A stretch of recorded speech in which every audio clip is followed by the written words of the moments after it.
خلافا لما يعتقده البعض بأن الشخيرة عبارة عن حالة تأتي نتيجة الإرهاق اليومي. حذر باحثون أمريكيون من أن الشخير حتى لو لم يكن ثقيلا يعرض الإنسان للإصابة بأزمة قلبية أكثر من المدخنين والبدن.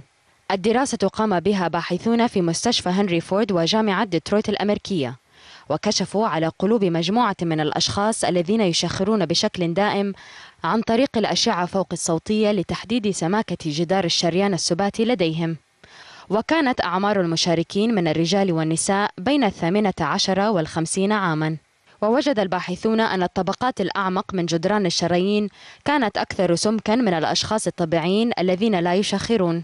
وهذه الحالة تعرف بسماكة الشريان السباتي، وهو الشريان الذي يمد الدماغ بالدم المؤكسد. وسماكة الشريان تؤدي بدورها إلى حدوث نوبات قلبية وسكتات ونزيف في الدماغ. وقال الباحثون أيضا إن سبب سماكة الشريان السباتي يرجع إلى الاهتزازات المستمرة من الاضطرابات في التنفس، أي الشخير الذي يتسبب بالالتهابات. ونصح الخبراء الذين يعانون الشخير بضرورة علاج الحالة، كما يتوجب في حالات توقف التنفس أثناء النوم وارتفاع ضغط الدم، اللذين يعتبران من الحالات التي تهدد القلب والأوعية الدموية.